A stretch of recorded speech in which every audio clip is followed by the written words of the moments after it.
9 novembre ouverte.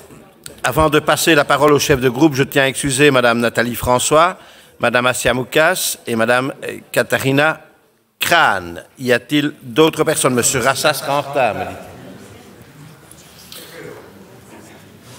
Julien. Alors, Madame Sambi aussi est excusée, parmi les autres excusés que vous avez mentionnés. Avril Daphné sont en chemin. Voilà. Ok. Monsieur Capa. Monsieur Daphné est en retard, il va arriver. Et Madame Colombier entre en séance. Ok. Madame Defranc. Victoria Van de Berg en retard et Daniel Muller absent. Monsieur Lejeune.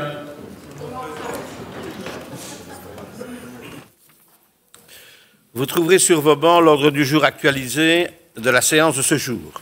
Je vous rappelle que nos travaux d'aujourd'hui sont consacrés aux réponses du Collège provincial, aux interventions des chefs de groupe et au vote de l'Assemblée provinciale sur les documents budgétaires 2023-2024. Point 1 de l'ordre du jour actualisé, lecture du résumé du procès-verbal de la réunion du 7 novembre 2023. Je donne la parole à Monsieur le Premier secrétaire pour la lecture de ce résumé. Merci Monsieur le Président. Donc la réunion du 7 novembre est présidée par vous-même, avec comme secrétaire moi-même et Madame Anne Tans de Bruges. La séance est ouverte à 16h40. 50 membres y assistent. Monsieur le directeur général provincial assiste à la séance. L'Assemblée entend une communication de Monsieur le Président. Moi-même donne lecture du résumé du procès-verbal de la réunion du 6 novembre 2023. L'Assemblée entend les réponses des membres du Collège provincial aux interventions du 6 novembre portant sur les spécificités relevant de leurs compétences directes. L'Assemblée entend les interventions des 5 chefs de groupe sur les documents budgétaires 2023-24, y compris la note de politique générale. Le procès-verbal de la réunion du 6 novembre est approuvé. La séance publique est levée à 18h45. L'approbation du procès-verbal interviendra en fin de réunion. Ce mardi 7 novembre, nous avons entendu les interventions des chefs de groupe sur les documents budgétaires 2023-2024. J'invite maintenant Madame la députée provinciale, vice-présidente Cathy Firquet, à la tribune pour nous faire part des réponses du Collège provincial aux interventions des chefs de groupe et aux documents budgétaires.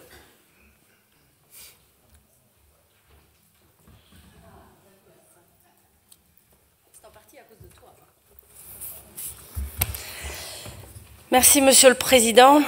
Mesdames et Messieurs, chers collègues, bonsoir à tous. Il ne fait pas meilleur que lundi ni mardi. Un peu, peut-être.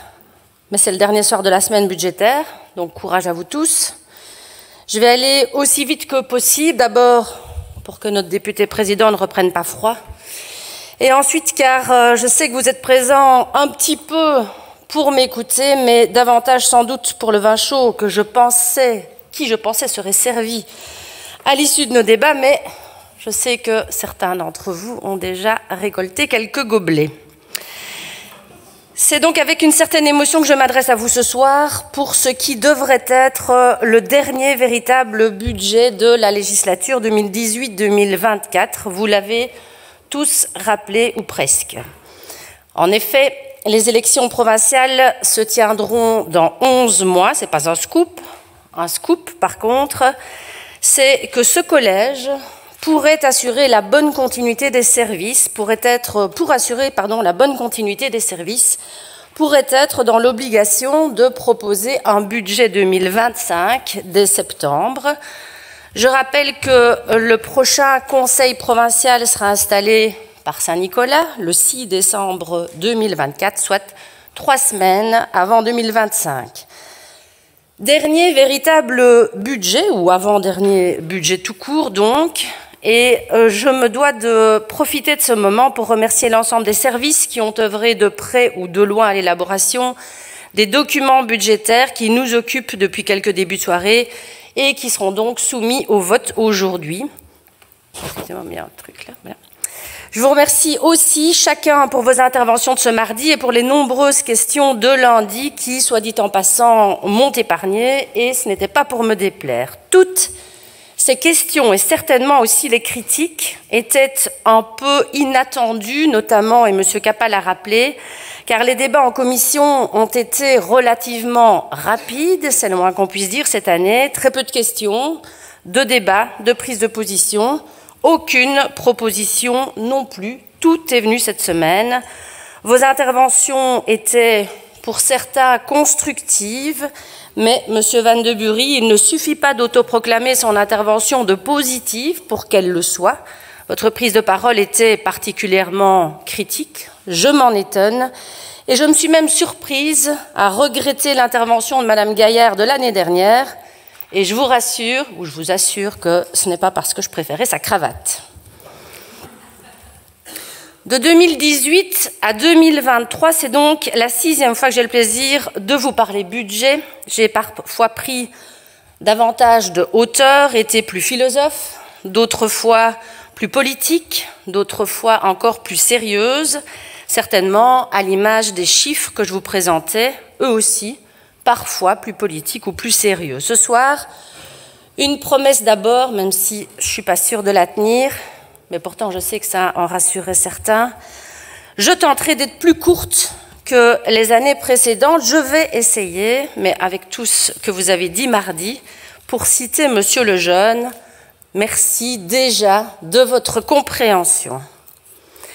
Notre budget 2024, et je cite Monsieur le directeur financier, est dans la continuité des précédents budgets et est relativement bon. Vous noterez cet optimisme débordant de sa part.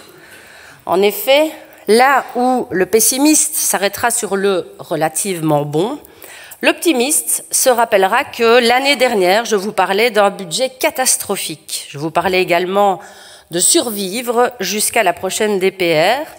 Je vous indiquais aussi qu'en 2 ans seulement, nous étions déjà 2 ans en avance sur les pires scénarios présentés suite à la reprise du financement des zones de secours. Aujourd'hui, on a repris un peu d'air, c'est l'objet de mon intervention.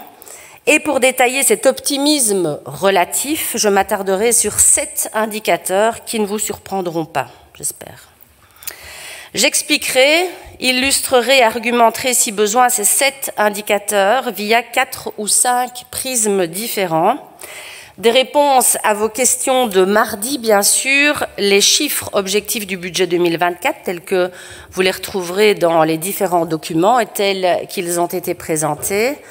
Nos débats de l'année dernière, et notamment, ça ne vous étonnera pas en ce qui concerne les énergies, mais aussi et surtout, je comparerai notre situation d'aujourd'hui à la situation et au débat que nous avons eu en novembre 2018. Mon allocution contiendra également forcément quelques éléments bilantaires, mais il ne s'agira pas de l'essentiel de mon propos. En effet, ce dernier véritable budget est l'occasion pour le collège que je représente ce soir de dresser un premier bilan de la législature écoulée. Ce bilan sera avant tout budgétaire. Le vrai bilan de fin de législature arrivera quant à lui dans les prochains mois. Je reviendrai donc de temps en temps sur nos débats de 2018, sur les propositions de chacun, sur les remarques d'autres, tout ça dans un esprit constructif et bienveillant, vous me connaissez. Mais 5 ans après, que sont-ils devenus? Ça pourrait être le titre d'une rétrospective télévisuelle ou d'un article après un énième titre du Standard. Je me bornerai ici à rappeler le contexte dans lequel se déroulaient nos longues et passionnantes soirées de novembre 2018. Nous sortions des élections 2018, bien sûr. Madame Maréchal s'était exprimée pour le groupe écolo, Monsieur De Serres pour le groupe PS et Monsieur Lejeune pour ce qu'on appelait toujours le CDH. Les gilets jaunes étaient dans la rue et publient fin dans chaque journal, certains l'ont rappelé mardi, et selon les premiers calendriers, le tram roulait depuis 1 an. On en avait en effet essuyé les plâtres dans le cadre de l'inauguration de l'Expo internationale de 2017. Aujourd'hui, je laisserai à chacun le soin d'apprécier ce qui fait la une de son actualité. En 2018, vous l'avez compris, je vais souvent utiliser les mots « en 2018 », je vous préviens, Le groupe écolo nous parlait de business as usual, d'une majorité PSMR qui restait ensemble pour les enfants. Il parlait même d'une union bancale et dysfonctionnelle. 6 ans plus tard, c'est au PTB de parler de ronron de continuité, d'autosatisfaction et de paragraphes qui seraient recopiés d'une note de politique générale à l'autre. Le PTB, lui, ne ronronne pas, il radote, il ne fait pas de recyclage avec ses amendements comme écolo, il souffle vide. Il parle même de Madame Croix-Bien, tout en nous mettant en garde contre l'extrême droite et les populismes. Nous aurons tous entendu ça. Le PTB qui nous met en garde contre les populismes. J'attends 2024 avec impatience, quand ils nous diront de faire attention aux yaka, aux idées simplistes, aux chiffres erronés ou aux propositions racoleuses. 5 ans plus tard donc, la progéniture a bien grandi. Certains ont fait leur crise d'adolescence, d'autres ont quitté le nid familial, mais l'union a tenu le ou les chocs, et ce qui était bancal s'avance devant vous avec un budget et un bilan qui font plus que tenir la route. Si en 2018, je vous parlais d'un budget de transition qui assurait le lien entre le passé et ce que j'appelais le présent, ce budget 2024 est lui tout sauf un budget de transition. Le budget 2024 est clairement un budget de finalisation, de concrétisation des nombreux projets qui ont été façonnés pendant les 5 dernières années. Nous n'avons pas fait que de la gestion de crise ou que nous larmoyer sur les zones de secours, n'en déplaise à M. Van de Bury. Ce budget montre clairement la concrétisation des projets d'un collège uni qui avance, fier de son bilan et des 5 années qui viennent de s'écouler. Nous présentons en effet ce dernier budget avant les élections, avant la nouvelle DPR aussi, et j'y reviendrai également, en nous assurant de concrétiser nos projets, mais aussi en préservant l'avenir et en laissant des bases saines et solides au suivant. Le futur collège provincial, quel qu'il soit, à la sortie des urnes et des différents accords, ne pourra pas se cacher. Il ne pourra pas invoquer d'éventuels cadavres dans les placards, car des cadavres, il n'y en a et il n'y en aura pas.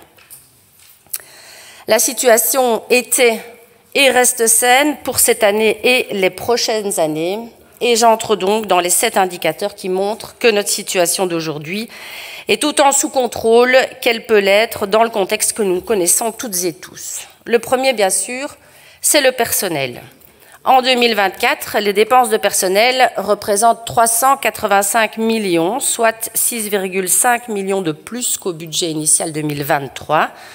Si, en 2018, elles représentaient plus de 69% de nos dépenses, ce chiffre tombe à 63,5% pour 2024. Vous noterez vos oppositions sur ce point, puisque si le PTB parle de coupe, les engagés continuent de dire qu'il s'agit d'un de nos 2 talons d'Achille. Seulement, ou encore 63,5%, c'est effectivement selon, tant les efforts pour contenir ces 385 millions ont été colossaux, notamment au regard des différentes indexations que nous avons connues. Imaginez si le collège provincial n'avait pas pris de mesures d'économie et suivi un strict monitoring financier dont Madame Defrant est pourtant la seule à avoir rappelé l'existence. Derrière ces chiffres, il y a également eu la volonté du collège de stabiliser et renforcer la situation des collaborateurs provinciaux. Sans le travail qui est mené sur nos dépenses, aurions-nous pu amortir ainsi le choc, mais aussi et surtout offrir de nouvelles perspectives aux agents. Depuis 2018, la situation du personnel provincial a en effet été particulièrement confortée. Aucun agent n'a perdu son emploi à cause de restrictions financières. À ce jour, 198 agents ont bénéficié d'une nomination au cours de cette législature. La mobilité interne, sur base volontaire, a été largement renforcée. Un 2e pilier de pension a été instauré depuis l'année dernière pour les agents contractuels. Il représente en 2024 une dépense de 1 374 295 €, charges comprises, que vous retrouverez dans le budget. Enfin, le télétravail a été développé, il est toujours actuellement, et si En 2018, 500 collaborateurs bénéficiaient déjà d'un ordinateur portable, soit 16% à l'époque. Ils sont plus de 900 à en être équipés aujourd'hui, soit 36%, plus du double donc. Vous le comprenez, malgré certains vents contraires, le personnel n'a pas été oublié. Certainement, le Collège provincial est-il reconnaissant du travail effectué par les collaborateurs, je l'ai déjà dit, au plus profond des crises sanitaires, des inondations, le personnel a su être réactif et créatif. Nous le remercions encore. Et pourtant, ce mardi, aucun des groupes de l'opposition n'a parlé du deuxième pilier, du télétravail, de la mobilité interne, des nominations. C'est assez révélateur. J'en reviens donc aux indexations. En 2018, M. Lejeune m'interrogeait sur le fait qu'aucun index n'était, selon lui, prévu au budget 2019. C'était une anticipation de sa part et nous avions eu l'occasion d'échanger sur la question. Je parle de ça pour que vous vous rappeliez la situation de 2018. On discutait d'un index sur l'année et cet index semblait être quelque chose d'extraordinaire. Depuis lors, sur les 4 dernières années, nous en avons connu 10. 3 en 2021, 3 en 2022, 2 en 2023 et certainement 2 en 2024. 10 index en 4 ans, tout en rappelant qu'un index coûte 3,5 millions en année pleine à la province. Évidemment, nous savons tous l'importance de ces indexations pour les collaborateurs provinciaux. Je l'ai dit et rappelé l'année dernière au plus fort de la crise énergétique, mais je l'ai dit et redit également, je le redis également, n'oublions pas que ces index, comme le financement des zones de secours, sont une dépense structurelle qui vient donc largement grever nos finances à court, moyen et long terme. Toujours concernant le personnel, à côté de ces indexations, en 2018, le groupe PTB se réjouissait de la nomination de 140 agents. J'espère qu'il se réjouit donc toujours, puisque sur les 5 dernières années, ce sont 198 agents en plus qui ont bénéficié d'une nomination et qui voient ainsi leur carrière davantage stabilisée. Le PTB s'inquiétait également du non-remplacement de certains agents. Selon lui, si 94 agents partaient à la retraite en 2019, seuls les remplacements de 67 d'entre eux semblaient prévus. À l'époque, les chiffres étaient inexacts et aujourd'hui, ça ne m'étonne même plus. Ce sont ces mêmes chiffres et cette même réduction qui permettent encore aux populistes de parler d'une législature marquée par cette coupe dans le personnel. Le choix politique du non-remplacement systématique a cependant été confirmé, vous le savez, et nous l'avons déjà défendu, même si je vais le refaire ce soir. Concrètement, en termes de chiffres, je peux aujourd'hui vous indiquer que si la province comptait encore 3000 agents en 2020, elle n'en comptait plus que 2506 fin 2022, lorsque nous avons communiqué nos derniers chiffres à la Cour des comptes. C'est donc une réduction de 16,5% de la voilure du personnel que nous présentons aujourd'hui. Nous savons tous dans quel contexte celle-ci s'est opérée. Certains départs auraient sûrement été remplacés sans la reprise du financement des zones de secours. C'est pourtant grâce à ces non-remplacements que la situation des agents en place est pérennisée, confortée même. Je vous ai déjà expliqué comment et pourquoi, mais je vais le refaire. Car on ne fait pas la même chose avec moins de personnel, Monsieur Rassa, on le fait autrement. Je vais prendre 2 exemples. L'ensemble du personnel infirmier du département santé sociale a été regroupé géographiquement au sein d'un pool infirmier dans le pôle médical. Désormais, si une infirmière travaille un jour à la médecine du sport, il se peut ou il se pourrait, selon les besoins du pool en question, qu'elle travaille la semaine suivante pour le dépistage du diabète, par exemple. L'autre exemple, c'est l'optimalisation du modèle de gestion du personnel d'entretien créé à l'initiative du député président. Cette gestion s'effectue désormais par pool, permettant ainsi davantage de mobilité entre les différents établissements d'une même région. Il s'agit ici, vous l'aurez compris, d'appuyer les bâtiments temporairement déforcés au nom clairement d'une meilleure répartition des effectifs. Bien sûr, l'ensemble des normes légales en vigueur sont respectées et il est évidemment tenu compte du profil des collaborateurs concernés. Des agents donc qui avant ne remplissaient que certaines missions peuvent désormais être amenés à en faire d'autres. Ils n'en font pas spécialement plus, ils en font d'autres, ils se diversifient ainsi, chacun pouvant faire un peu de tout. Une absence ou un départ est plus facilement amortie. La charge de travail n'augmente pas, elle est répartie différemment. C'est effectivement plus compliqué que de dire qu'il y a des coupes dans le personnel et des surcharges de travail, Monsieur Rassa, mais c'est aussi beaucoup plus exact. Monsieur Rassa, toujours concernant le personnel, s'il y a davantage de burn-out et de malades de longue durée, premièrement, j'aimerais que vous me communiquiez la manière dont vous avez eu accès à ces informations médicales et donc confidentielles auxquelles personnellement je n'ai pas accès. Deuxièmement, les burn-out dont vous avez parlé sont-ils spécifiques à l'institution provinciale ou se retrouvent-ils dans divers secteurs professionnels?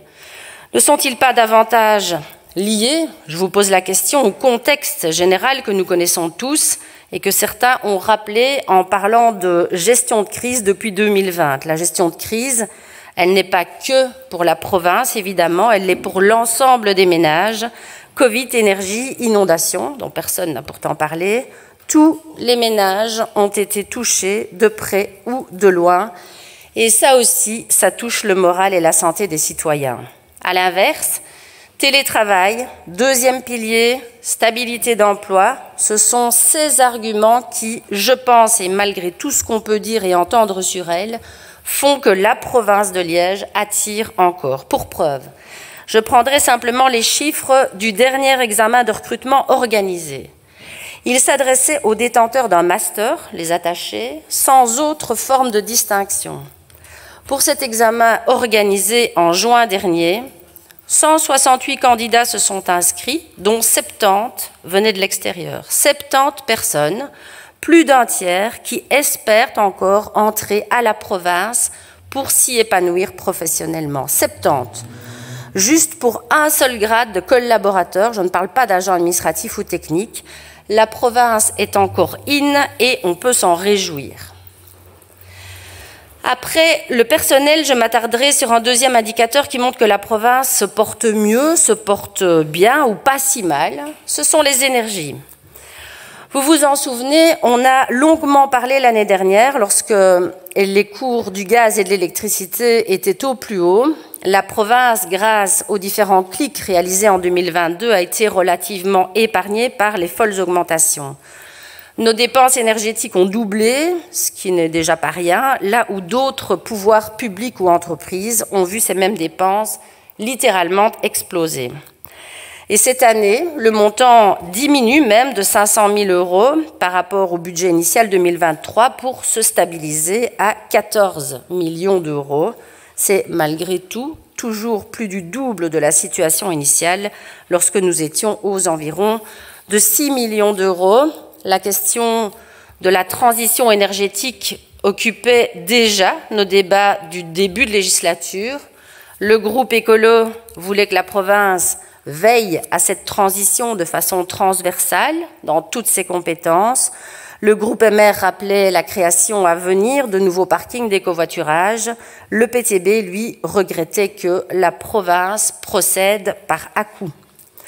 Certains éléments ont d'ailleurs été rappelés lundi et mardi, entre autres via les différentes questions posées. Mais qu'avons-nous vu en 5 ans, notamment avec les services qui dépendent d'André Denis? Au niveau des bâtiments, 20 millions d'euros d'investissement en travaux de rénovation énergétique via le programme Rénoat. La construction d'un nouveau bâtiment, très basse énergie, proche des critères passifs et doté d'un système de chauffage par pompe à chaleur sur nappe phréatique en système ouvert, je parle bien sûr du B3, des projets de rénovation énergétique pour plus de 6 millions d'euros sur le site de Saint-Laurent, des projets pour l'internat de l'ARED et l'IPES de Oui portés par Muriel Brodure dans le cadre du plan d'investissement exceptionnel, des isolations de toitures ou de pignons et des remplacements de châssis sur des bâtiments à Verviers et Herstal, le remplacement de chaufferies et l'amélioration des systèmes de régulation au Barbou, à Oui, à la blanchisserie et la mise en place d'un monitoring énergétique. J'ajoute qu'en plus des bâtiments, au niveau des véhicules, la province compte aujourd'hui 8 véhicules électriques qui permettent aux collaborateurs de se déplacer en limitant nos émissions. la province a également investi dans des vélos, 116 pour être précise, ainsi que dans des parkings vélos et bornes de recharge pour vélos électriques. Après les énergies, j'en viens évidemment aux zones de secours. En 2018, Madame Defrant nous invitait à nous recentrer sur nos missions de base et à évoluer de manière intelligente vers plus de supracommunalité et de soutien aux communes. Monsieur Lejeune conseillait aux provinces de se recentrer sur les domaines dans lesquels elles sont réellement pertinentes et Madame Maréchal pensait que, plutôt qu'un axe, la supracommunalité est un thème transversal qui doit structurer les 4 autres axes. Et enfin, Monsieur de Serres rappelait, lui, que la province veut continuer à servir au mieux les communes et les citoyens en leur fournissant des services de qualité. Certains ne pensaient sûrement pas aussi bien dire en demandant à la province de se recentrer sur ses missions. La DPR sortait en effet quelques mois plus tard. Elle enjoignait, vous le savez, les provinces à reprendre à leur charge une partie du financement des zones de secours et les obligeait de facto à réduire la voilure et à se recentrer sur cette compétence d'abord, puis à limiter les autres compétences. Sur ce point, contrairement aux 2 précédents, il me sera évidemment plus compliqué de vous dire que la situation est sous contrôle ou meilleure que les années précédentes. En effet, les chiffres 2024 pour les zones de secours sont connus depuis longtemps, 40,5 millions pour les 5 zones, auxquelles il faut ajouter la zone de secours germanophone pour un montant de 1,1 million et arriver ainsi aux 41,6 millions pour les 6 zones de secours. Ça, c'était connu. Ce qu'il était moins, par contre, et qui ne nous réjouit pas, c'était ce momentum auquel nous arrivons en 2024 et que personne n'a pourtant évoqué mardi. Nous y sommes. L'année prochaine, comme nous le pensions, notre contribution pour les zones de secours sera bel et bien supérieure à ce que nous recevons du Fonds des provinces. En clair, notre recette via ce fonds ne sera que de 37,8 millions d'euros, soit 3,8 millions en dessous des 41,6 millions que nous reverserons aux zones de secours. La région nous impose donc des dépenses pour des montants supérieurs à ceux qu'elle nous octroie. C'est encore plus vrai en ajoutant les 10% de ce fonds que nous devons, vous le savez, affecter complémentairement tant aux actions en matière de supracommunalité que pour les zones de secours.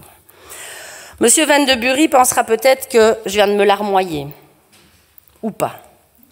J'ai simplement rappelé des chiffres. Les chiffres, ils ne sont pas une excuse, juste une réalité. Et derrière eux se cachent de nombreuses questions, de nombreuses implications très pratiques qui, chaque jour, chaque semaine, chaque mois, trouvent davantage de réponses. La compétence des zones de secours, Monsieur Van de Bury, ce n'est pas simplement un classeur de plus dans une armoire d'un collaborateur. Ce sont des centaines d'implications très concrètes, très précises, très conséquentes qu'il convient pour le collège et pour les collaborateurs d'appréhender au mieux et au plus juste. Mais ces implications par centaines, le collège souhaiterait certainement qu'elles le soient par milliers, qu'on ose aller plus loin, plus haut, plus fort, pour reprendre Pierre de Coubertin. Mais ça ne se fait pas en un jour, malheureusement, sans doute. Du coup, je ne suis pas certaine, Monsieur Van de Bury, que nous ayons la même compréhension de ce qui est fait aujourd'hui pour relever le défi de cette nouvelle compétence qui nous a été imposée,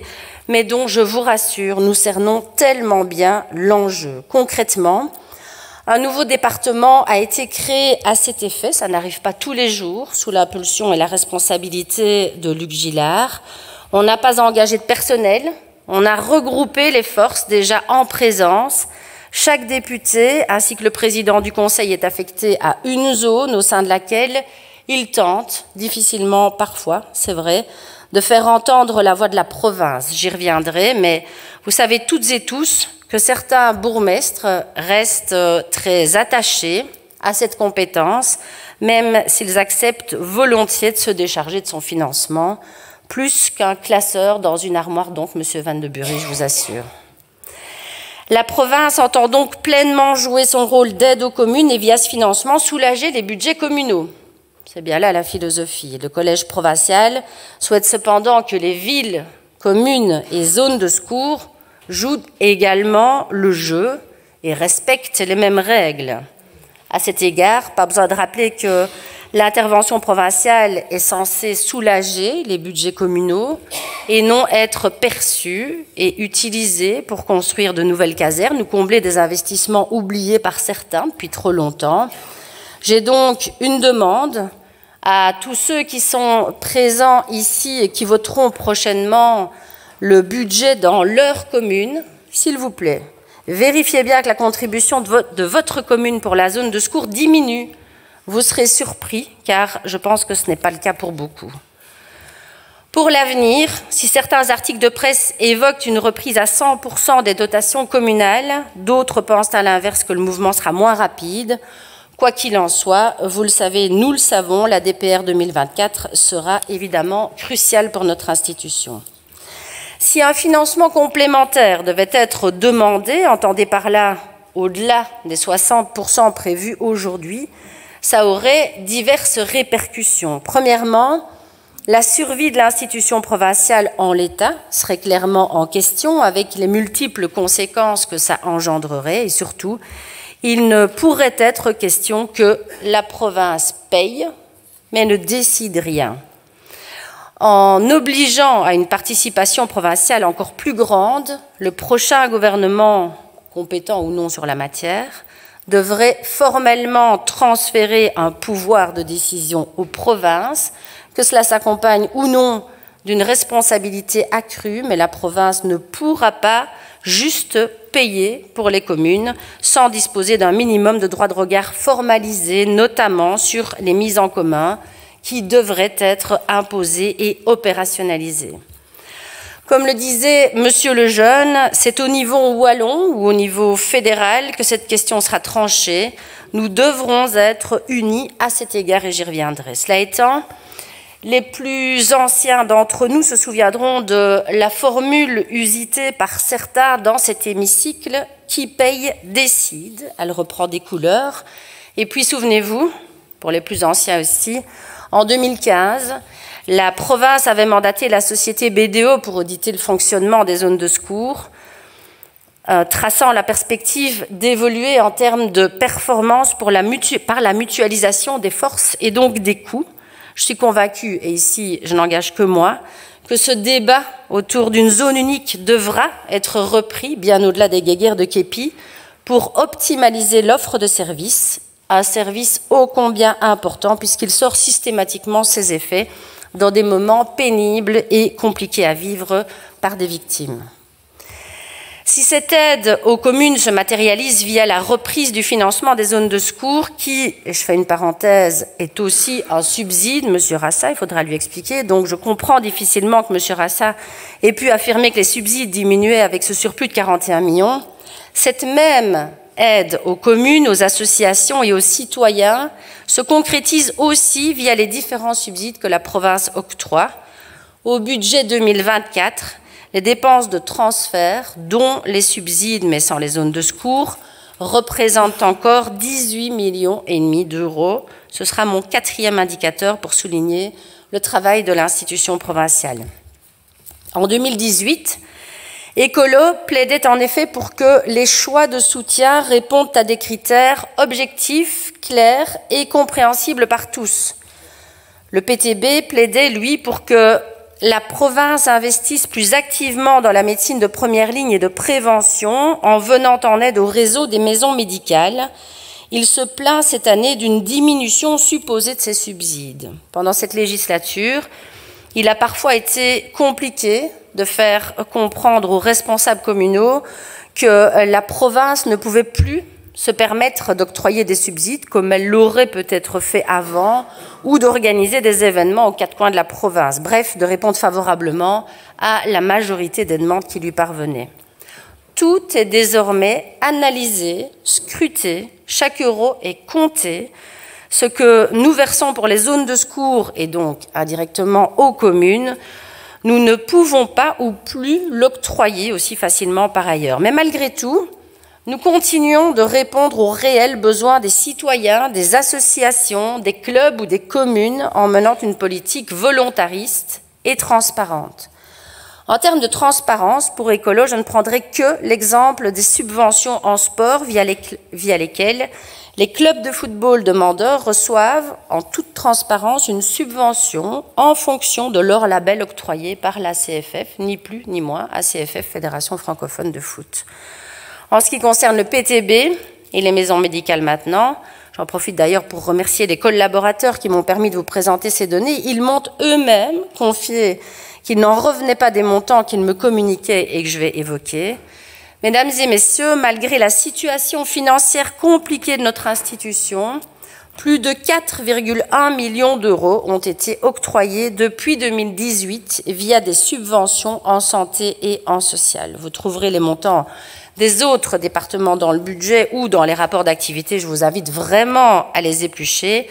4,1 millions d'euros, dont plus de 17 000 pour les seules maisons médicales. C'est ça aussi la province de Liège, et j'en suis très fière, c'est soutenir des investissements ou des projets pour ces acteurs de première ligne, celles et ceux qui sont directement au contact de la population, qui mènent des actions toujours complémentaires avec ce que l'institutionnel fait ou pas.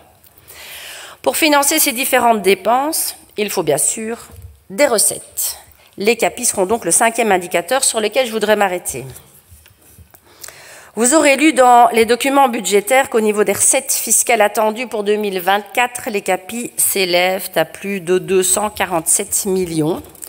Il s'agit, notre directeur financier nous l'a expliqué en commission, d'une augmentation de presque 14 millions par rapport au montant du budget 2023. Cette augmentation est conséquente, alors que nous faisons le choix d'être encore plus prudents que l'année dernière, puisque ces 247 millions ne représentent que 92,65% du montant communiqué à la région, là où nous avions tablé sur 95,2% du montant communiqué l'année dernière.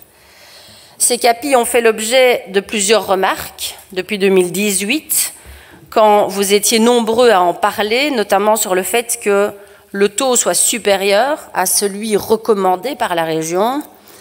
Vous en avez encore longuement tous parlé mardi et 2 parties ont même déposé un amendement commun. Pour ma part, je souhaite vous rappeler que si la recette augmente, le taux reste pourtant inchangé et ce, depuis 2013. Le Collège provincial n'a touché ni au taux des CAPI, ni à ceux des autres taxes provinciales. En 6 ans, en 10 ans même, la fiscalité n'a pas été augmentée. Quel autre niveau de pouvoir peut en dire autant, je vous le demande. Par ailleurs, je ne résiste pas à l'envie de soulever l'opposition entre les deux porteurs de ce qui est pourtant un amendement commun, car là où certains nous enjoignent, et je cite, à lever des taxes plus en lien avec les réalités sociétales et donc à en créer de nouvelles, les autres nous demandent de rationaliser toutes les taxes, entendez par là supprimer des taxes, il faudrait savoir. À ces deux demandes opposées, la réponse du Collège est pourtant identique de toutes les provinces wallonnes, et on ne le dit sûrement pas assez. La province de Liège est celle qui compte le moins de taxes, puisqu'elle n'en compte que 4. Par ailleurs, et puisqu'apparemment le Luxembourg a désormais la cote, il serait de bon ton de rappeler toute l'histoire la concernant. Quand cette province voisine, chère à Monsieur le Jeune, certainement, car il s'agit d'un des derniers bastions des engagés, quand cette province voisine diminue donc effectivement ses centimes additionnels, elle les passe de 1980 à 1900. Mais à tout le moins, le happy end de l'histoire aurait voulu que la province de Luxembourg nous rejoigne au rang des soi-disant mauvais élèves en diminuant au moins de 230 centimes son tour d'imposition pour arriver aux 1750 de la province de Liège. Voir ce qui est juste et ne pas le faire est un manque de courage, disait Confucius. Et puis, soyons de bon compte, si nous avions diminué ces CAPI cette année, M. Rassa nous aurait dit que nous étions populistes et faisions ça 1 an avant les élections. Et moi, j'aime pas les populistes. Alors effectivement, même si on n'augmente pas le taux avec l'indexation, la recette escomptée devrait augmenter. Et c'est pourtant pas automatique. Pourquoi? Vous l'avez dit, car c'est la taxe qui suit l'indexation, pas la perception. Par exemple, cette année 2023, alors que nous devrions percevoir 9% de plus qu'en 2022 suite à l'indexation, nous avons perçu, à l'heure où je vous parle, 1 million de moins qu'en 2022, de plus 9% attendu. On est pourtant à moins 1 million. Pourquoi, me direz-vous encore? Car il y a des retards dans l'enrôlement au niveau de la région et donc des risques de décalage dans la trésorerie et in fine le risque de ne pas pouvoir assumer nos dépenses. Car il y a aussi des retards dans le paiement parce que certains citoyens ne peuvent ou ne veulent assumer pour le moment le paiement du revenu cadastral ou encore parce qu'il faut constater une augmentation des dégrèvements ou des plans d'appurement. Ainsi, faire une croix sur cette indexation et réduire les capilles de 70 centimes nous pénaliserait à un double titre. Premièrement, nous ferions d'office un trait sur une recette escomptée supplémentaire de 10,7 millions et deuxièmement, nous ne serions de toute façon pas sûrs de récupérer les montants initiaux non indexés. Par ailleurs, concernant ces recettes fiscales et leur impact pour les citoyens en 2018, je vous indiquais que la province de Liège coûtait 174 € par citoyen. C'est un exercice que certains aiment bien, par exemple, pour comparer le coût des pompiers ou des policiers entre certaines communes, et il suffit de diviser la dépense ou la recette par le nombre d'habitants. Si nous faisons le même exercice pour 2024, la province coûterait à la grosse louche 224 € par habitant.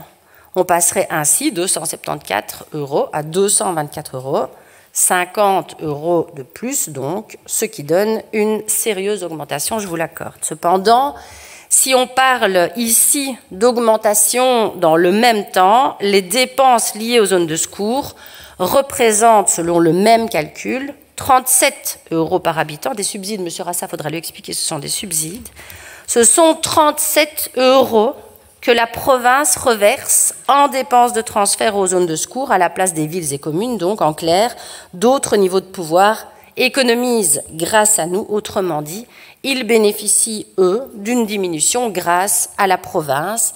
Chacun peut ainsi comprendre que la province ne coûte pas 50 € de plus par habitant, mais qu'on peut soustraire ces 37 € pour les zones de secours et que l'augmentation n'est donc plus que de 13 € et ce montant de 13 € en 6 ans est moins élevé que l'inflation sur la même période, ce qui me permet de vous dire aujourd'hui que, in fine, la province coûte moins cher par habitant qu'en 2018. En 2018, toujours, année charnière, s'agissant du budget extraordinaire, et ce sera mon 6e indicateur, certains estimaient qu'il n'était clairement pas à la hauteur des ambitions attendues par les Liégeois. La critique est récurrente, quel que soit le montant. L'année dernière, les mêmes disaient d'ailleurs que les investissements se faisaient en mode mineur. On parlait de 46,9 millions d'investissements pour 2023. En 2024, les investissements sont budgétés pour un total de 51,8 millions, soit une augmentation de 10%. Que va-t-on faire de ces 51,8 millions? Pas grand-chose, dirait le PTB. Mais quand même, les travaux vont se poursuivre sur le site de Saint-Laurent. Il y sera question de la géothermie des abords du site. On continuera les parkings d'écovoiturage. On créera un trail center sur les hauteurs de Liège grâce au travail de Claudie Klenkenberg. On versera des subsides pour les équipements culturels. On rénovera le P de Huy et le P de Serein, où on construira également un nouveau bâtiment. On aménagera un laboratoire et des bureaux au centre interprofessionnel pour l'amélioration et la promotion animale. Vous voyez qu'ici aussi, l'accent est mis sur des investissements visant à réduire les factures énergétiques à charge de la province et nous devons tous nous réjouir de ces investissements conséquents, c'est vrai, mais responsables. Vous avez été plusieurs à souligner l'importance de ces dépenses d'investissement, même ceux qui, dans le même temps, et c'est pour ça que je le rappelle, demandent une diminution des capis. Comprenons tous bien que sans ces capis, ces investissements seraient purement et simplement impossibles. Mon septième et dernier indicateur, certainement pas le moins important, notamment en vue de préparer le futur, ce sera un focus sur les réserves. À coup sûr, ce point est aussi celui qui me permet d'être la plus optimiste comparativement à notre situation de l'année dernière. Il y a un an, je vous parlais d'un prélèvement de 38,2 millions sur nos réserves, qui allait ainsi passer de 134 millions au 31 décembre 2021 à 95 millions au 31 décembre 2023. Cette année, le prélèvement prévu n'est plus que de 22,8 millions et surtout, il porte seulement sur nos réserves, de 138 millions à 115 millions. Vous le savez, ces bons chiffres s'expliquent d'une part par l'injection du compte 2022 et d'autre part par le fait que nous prélevons moins pour 2024 que ce qui était prévu en 2023. Ainsi, vu l'état actuel et projeté de nos réserves, les échéances de 2 ans dont je vous ai déjà parlé sont désormais repoussées à 4 ou 5 exercices. Ça dépendra bien sûr de notre montée en puissance ou pas au niveau des zones de secours. Les chiffres que je vous donne ici se basent sur des montants similaires à ceux pratiqués actuellement. Si on regarde dans le rétroviseur, au 1er janvier 2018, nos réserves n'étaient que de 102 millions d'euros. Vous constaterez donc qu'elles ont augmenté de 13 millions d'euros en 6 ans, malgré tous les projets menés au profit de tous et malgré toutes les secousses qui nous ont frappés. Monsieur Lejeune l'aura d'ailleurs remarqué en soulignant que nos réserves reviennent au niveau de 2017 et que, malgré tout ce que la province a pris dans la figure, elle a pu stabiliser sa situation. En conclusion, et pour commencer celle-ci, je reviendrai, ne vous réjouissez pas trop vite, je reviendrai sur mon introduction. Je vous citais notre directeur financier et son enthousiasme relativement bon. Ici, j'espère qu'il ne m'en voudra pas. Je vous citerai une confidence qu'il me faisait pendant ce travail budgétaire. Il me disait, tu sais, à pareille époque, je dors mieux que l'année dernière. Effectivement, j'espère avoir pu vous montrer que si la situation nécessitait bien sûr toute notre attention, elle était meilleure que l'année dernière à pareille époque. Notre budget est à l'équilibre grâce à une gestion responsable et ce, malgré certaines augmentations que nous ne contrôlons pas, indexation et zones de secours notamment. Les dépenses sont limitées à une augmentation raisonnable de 3,34%, soit sous l'inflation. Les recettes augmentent de façon maîtrisée. Le déficit de 1,9 million est donc assez faible et facilement couvert par une légère utilisation des réserves. L'effort du monitoring, sa bonne utilisation et le sérieux qui l'accompagne sont clairement à mettre en évidence et à souligner. J'aurais aussi pu citer Monsieur Lejeune.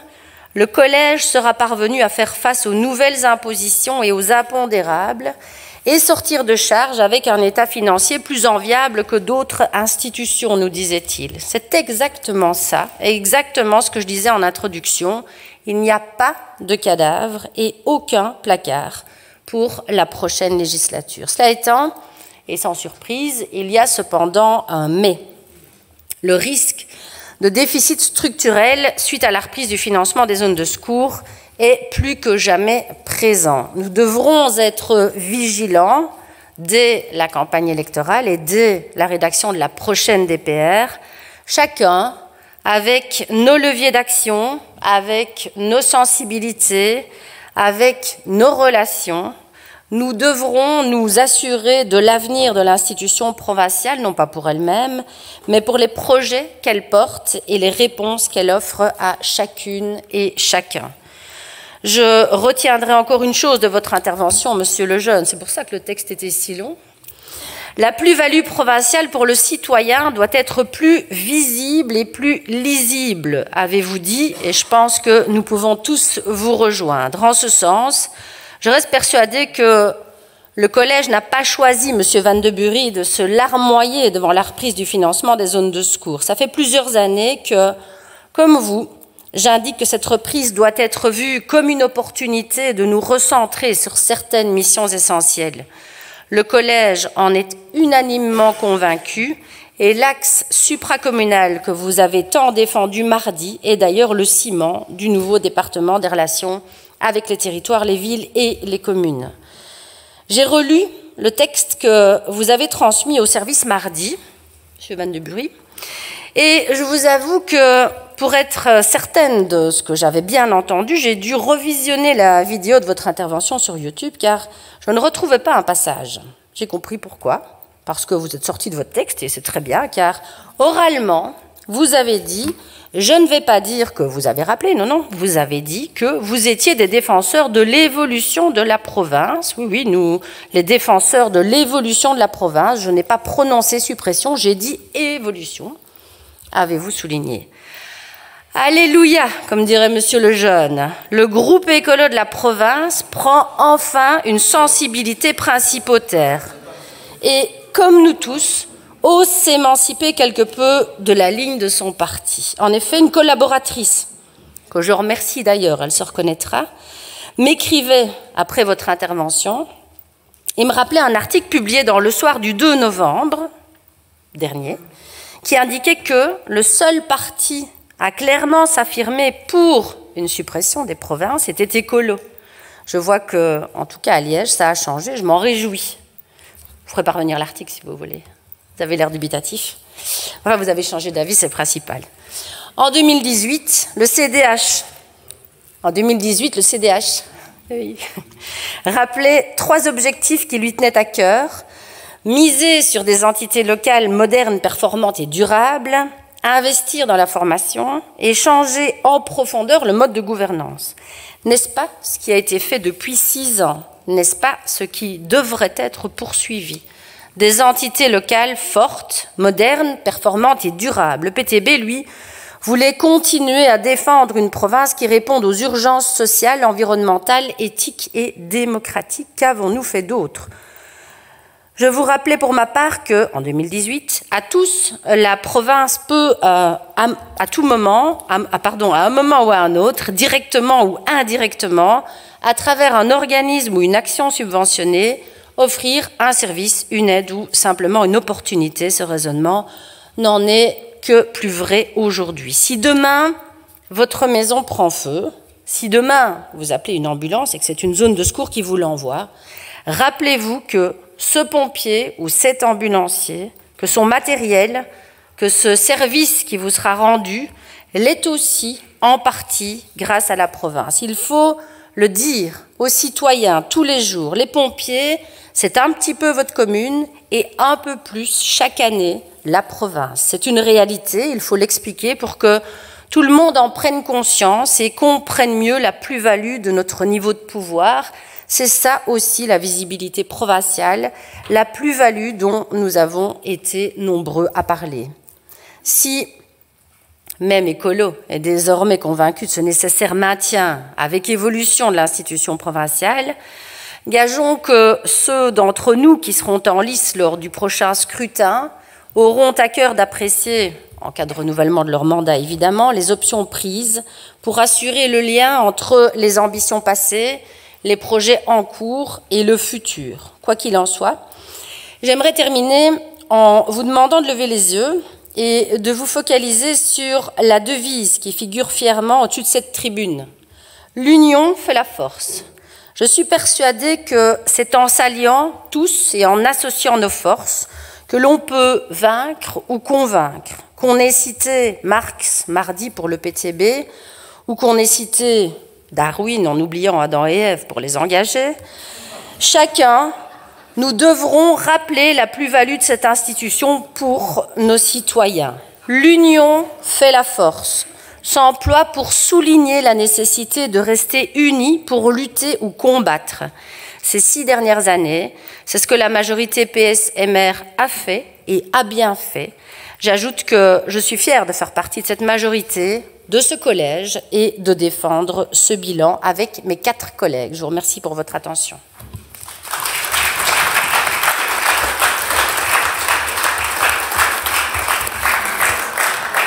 Je vous remercie, Madame la députée provinciale vice-présidente. Quelqu'un souhaite-t-il intervenir? Pas de demande d'intervention. Si plus personne ne souhaite intervenir, je clôt la discussion sur les documents budgétaires 23-24/01 à 012 et nous pouvons passer au vote. Point 2 de l'ordre du jour actualisé, le document 23-24/01, budget provincial 2023, troisième série de modifications, qui est pour les conclusions de la deuxième commission qui, je le rappelle, proposait d'adopter cette résolution par 6 voix pour et 5 abstentions. Le groupe PS, le groupe MR, le groupe Écolo, qui est contre, le groupe des engagés et le PTB. Le Conseil adopte la dite résolution. Point 3 de l'ordre du jour, le document 23-24/02, emprunt de couverture des dépenses extraordinaires de 2023, quatrième série, qui est pour les conclusions de la cinquième commission qui, je le rappelle, proposait d'adopter cette résolution à l'unanimité. Le groupe PS, le groupe MR, le groupe Écolo, le groupe des engagés qui est contre, qui s'abstient, le PTB. Le Conseil adopte la dite résolution. Point 4 de l'ordre du jour, le document 23-24/03, perception des taxes provinciales pour l'année 2024, règlement général relatif à la perception des taxes provinciales, qui est pour les conclusions de la cinquième commission, qui, je le rappelle, proposait d'adopter cette résolution par 7 voix pour et 2 abstentions, qui est pour le groupe PS, le groupe MR, le groupe des engagés et le groupe Écolo, qui est contre le groupe PTB. Le Conseil adopte la dite résolution. Point 5 de l'ordre du jour, le document 23-24/04, perception des taxes provinciales pour l'année 2024, règlement relatif à la taxe sur les dépôts de mitraille et de véhicules hors d'usage, qui est pour les conclusions de la cinquième commission, qui, je le rappelle, proposait d'adopter cette résolution par 7 voix pour et 2 abstentions. Le groupe PS, le groupe MR, le groupe des engagés, qui est contre, le groupe Écolo et le groupe PTB. Le Conseil adopte la dite résolution.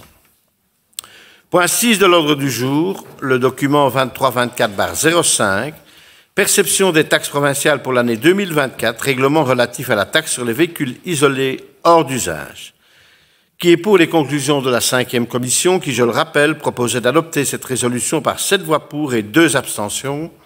Le groupe PS, le groupe MR, le groupe des engagés, qui est contre, le groupe Écolo et le groupe du PTB. Le Conseil adopte la dite résolution.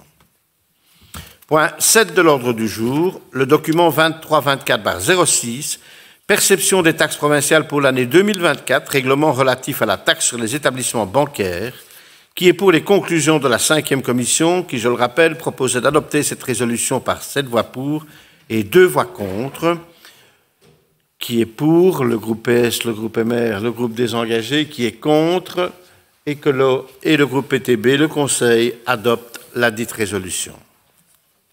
Point 8 de l'ordre du jour, le document 23-24/07, perception des taxes provinciales pour l'année 2024, règlement relatif à la taxe sur les permis et licences de chasse, qui est pour les conclusions de la cinquième commission, qui nous proposait d'adopter cette résolution par 7 voix pour et 2 abstentions.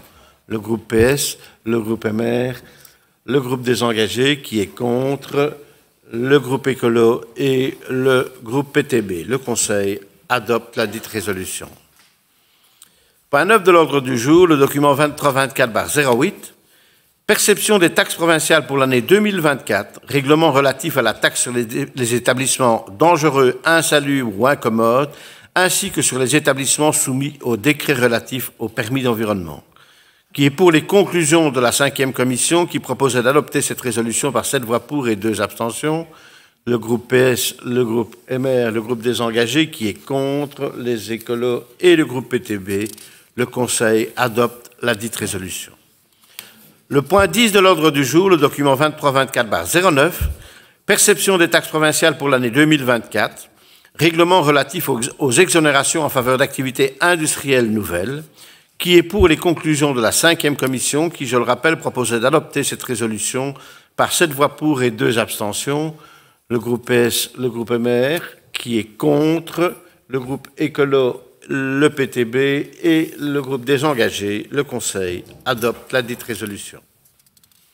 Point 11 de l'ordre du jour, document 23-24/010, perception des taxes provinciales pour l'année 2024, Résolution fixant le taux des centimes additionnels au précompte immobilier. Qui est pour les conclusions de la 5e commission, qui, je le rappelle, proposait d'adopter cette résolution par 7 voix pour et 2 voix contre. Le groupe PS, le groupe MR. Qui est contre? Le groupe PTB, le groupe Écolo et le groupe Désengagés. Le Conseil adopte la dite résolution. Point 12 de l'ordre du jour, le document 23-24/11, projet de budget des recettes et dépenses provinciales pour l'année 2024. Pour rappel, la 2e commission proposait d'adopter le budget 2024 par 6 voix pour et 5 abstentions. Nous allons à présent procéder au vote par appel nominal. Monsieur le Premier secrétaire. Oui, merci Monsieur le Président. Mustapha Bachi. Astrid Bastin. Muriel Brodure-Willa. Capa Serge. Chialoun Thomas. Colombini Déborah. Crane Katharina. De Barros Aline. De Serre Alain. De Franfirquet Virginie. De G. Maxime. Delré Marc. Denis André. Dubois Guy. El Ajaji Agib. Ernst Serge. Erler Pierre. Fernandez Miguel. Firquet Cathy. François Nathalie. Frenet Muriel. Gaillard Sandrina. Gillard Luc. Grador Isabelle. Moi-même, oui. Artok Paul. Ouzio Alexis. Able Isabelle. Klinkenberg Claude. Lacombe Catherine. Lebeau Caroline. Le jeune Jean-Denis. Le jeune Luc. Léonard Roland. Lux Valérie. Manurie Marc. Meurens Jean-Claude. Monville Marie. Moukas Assia. Müller Daniel. Nandra Sabine. Neven Jacob Chantal. Nissen Didier. Osman Alfred. Piron Grégory. Rassa Rafikban. Renson Karine. Samedi Isabelle. Chêne Marie-Christine. J'ai pas entendu. Non. Soeva Sian. Tans de Bruges Anne. Treinen Odette. Van de Berg Victoria. Van de Bury Julien. Wisley Daphné. Jadot Jean-Claude. Oui.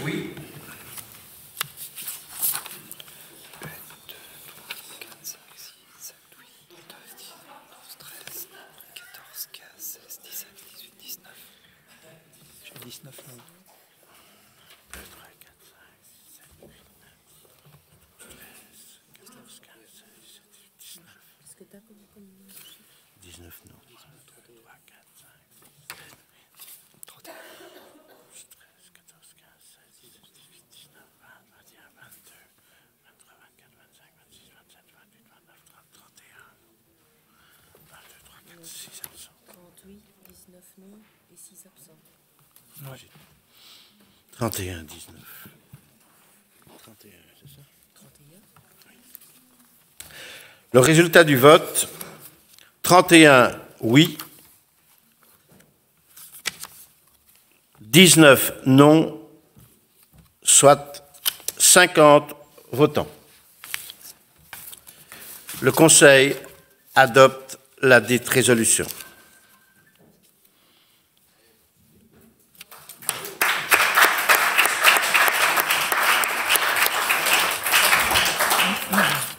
Point 13 de l'ordre du jour, document 23-24/012, emprunt de couverture de dépenses extraordinaires 2024, première série, qui est pour les conclusions de la 5e commission qui, je le rappelle, proposait d'adopter cette résolution à l'unanimité. Le groupe PS, le groupe MR, les engagés écolos, qui est contre, qui s'abstient. Le groupe PTB, le Conseil adopte la dite résolution. Point 14 de l'ordre du jour, approbation du procès-verbal de la séance du 7 novembre 2023. Aucune réclamation n'ayant été déposée en ce qui concerne la rédaction du procès-verbal de notre dernière réunion, je le déclare approuvé et déclare close la séance publique de ce jour. La prochaine séance du Conseil ordinaire du Conseil provincial aura lieu le jeudi 23 novembre 2023 à 16h30.